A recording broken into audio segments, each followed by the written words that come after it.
অসুর যা কিছু অকল্যাণ সমস্ত কিছুকে বিনাশ করে তিনি সত্যের প্রতিষ্ঠা করবেন।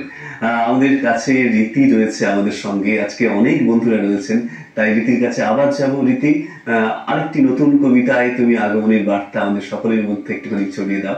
বেশ, তাহলে মৃন্ময়ী যেভাবে চিন্ময়ী হয়ে আসে আমাদের কাছে, তেমনই একটি কবিতা।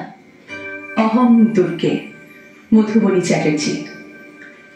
যে নারীর পিতৃ পরিচয় নেই, গোত্র বর্ণ কুল নেই, স্বামী নেই, সন্তান নেই, সেই নারী এক ভয়ানক অন্ধকারের বুকে সদপ্পে দাঁড়িয়ে সুতীব্র ঘোষণায় বললেন, অহং দুর্গে।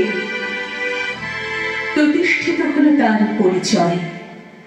মহাকাল আনত শিরে তাকে বন্দনা করলেন, গ্রহণ করলেন তাকে মেঘে বিদ্যুতে, আলোয় অন্ধকারে, শুভে অশুভে, জীবনে মৃত্যুতে।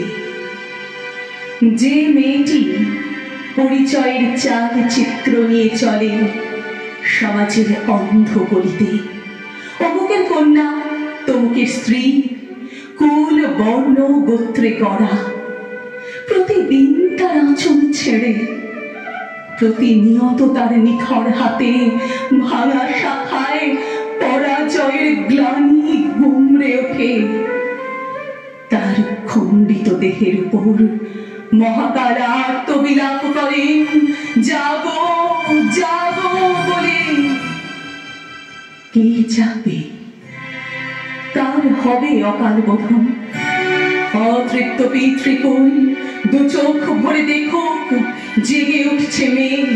তার কুল গোত্র বর্ণকে পদদলিত করে, সমাজের কাঠামো ভেঙে, সম্পর্কের চালচিত্র ছেড়ে বেরিয়ে আসছে ভয়ঙ্করী, উদযাপন করতে তার অস্তিত্বকে।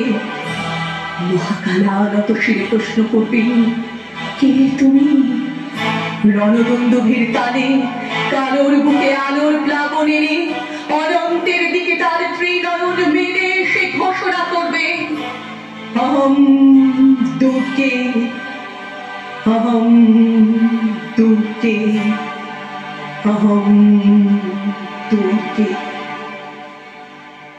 আমরা চাই প্রতিটি নারী এভাবে দর্শক পূজা হয়ে উঠুক এবং তার মধ্যে দিয়ে